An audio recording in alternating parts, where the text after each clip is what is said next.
আশা ভোঁসলে নাম শুনলেই মনে পড়ে যাবে সব কালজয়ী গান। কখনো ক্যাবারে, কখনো আইটেম সং, আবার কখনো গজল। সব ক্ষেত্রেই ছিল তার সাবলীল দখল। পিয়াতু, আপ্ত আজা, দম মারো দম, চুরা লিয়া হ্যায় তুমনে এমন অসংখ্য গান আজও গেঁথে আছে ভক্ত শ্রোতার মননে। শনিবার সন্ধ্যায় হঠাৎই খবর পাওয়া যায় গুরুতর অসুস্থ এই কিংবদন্তি শিল্পী। তাকে ভর্তি করা হয়েছে মুম্বাইয়ের একটি হাসপাতালে।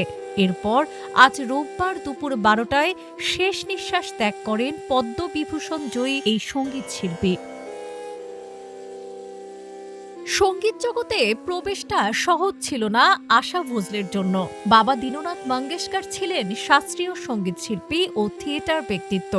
অল্প বয়সে বাবার মৃত্যুতে সব দায়িত্ব এসে পড়ে বোন লতা মঙ্গেশকরের কাঁধে।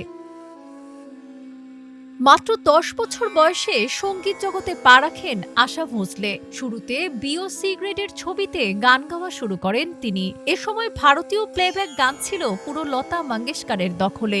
এরপর ধীরে ধীরে নিজের স্বকীয়তা তৈরি করতে থাকেন তিনি।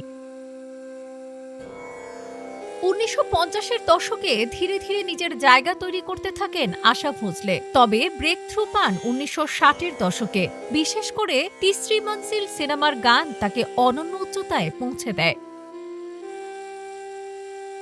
সঙ্গীত অঙ্গনে অনেকেই যখন আটকে থাকে নির্দিষ্ট গণ্ডিতে, তখন আশা ভোঁসলে তা ভেঙে কাজ করেছেন এ আর রহমানের মতো সঙ্গীত পরিচালকের সঙ্গে।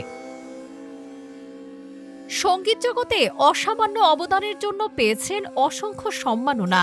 তিনি ভারতের সর্বোচ্চ চলচ্চিত্র সম্মান দাদাসাহেব ফালকে পুরস্কারে ভূষিত হয়েছেন এবং পদ্মবিভূষণও অর্জন করেছেন। পাশাপাশি তিনি একাধিকবার জাতীয় চলচ্চিত্র পুরস্কার ও ফিল্মফেয়ার পুরস্কার জিতেছেন। ১৯৩৩ সালের ৮ই সেপ্টেম্বর জন্ম নেন আশা ভোঁসলে। ৭ দশকেরও বেশি সময় ধরে তিনি বিভিন্ন ভাষা ও ঘরানায় হাজার হাজার গান গেয়ে শ্রোতাদের মুগ্ধ করে এসেছেন। এখন সুর থেকে অসীমের পথে কিংবদন্তি গায়িকা আশা ভোঁসলে। সোমবার বিকেল ৪টায় মুম্বাইয়ের শিবাজি পার্কে তার শেষকৃত্য সম্পন্ন হবে। ডেস্ক রিপোর্ট, আজকের পত্রিকা।